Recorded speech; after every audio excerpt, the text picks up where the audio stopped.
Business کے 3 رہنما اصول۔ ایک بہت بڑے تاجر گزرے ہیں، حضرت عبد الرحمن بن عوف رضی اللہ تعالیٰ عنہ۔ انہوں نے اپنا کاروبار صرف 2 کلو پنیر سے شروع کیا تھا، لیکن جب اس دنیا سے رخصت ہوئے تو ان کے موٹے موٹے جو اثاثے تھے، صرف سونا جو تھا 1 ارب 10 کروڑ 20 لاکھ تولے سونا تھا، جسے تقسیم کرنے کے لیے جب کاٹا گیا تو لوہے کے ارے ٹوٹ گئے کاٹ کاٹ کر، اور اسے ہی ہزاروں جاگیری، ہزاروں بھیڑ بکریاں اور ہزاروں اونٹ اور گھوڑے اور غلام تھے، اور ہماری طرح جمع بھی نہیں کرتے تھے۔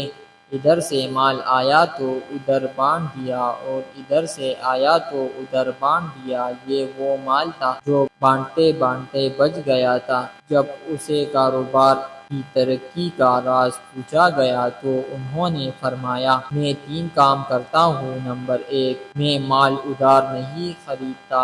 نمبر 2، میں مال ادھار نہیں بیچتا۔ نمبر 3، کلو کی امید پہ مال نہیں روکتا کہ مہنگا ہوگا۔ نمبر 3، کل کی امید پہ مال نہیں روکتا کہ مہنگا ہوگا تو بیچوں گا۔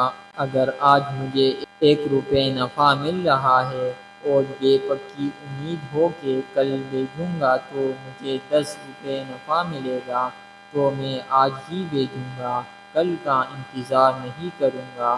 سب سے بڑی بات، اس کے باوجود دنیا میں ہی جنت کا ٹکٹ لے گئے، اور وہ بھی آپ صلی اللہ علیہ وسلم کی زبان مبارک سے، اور قیامت تک کے تاجروں کو ایک راستہ دے گئے کہ تجارت میں مال کے ساتھ ساتھ جنت کیسے حاصل کرنی ہے۔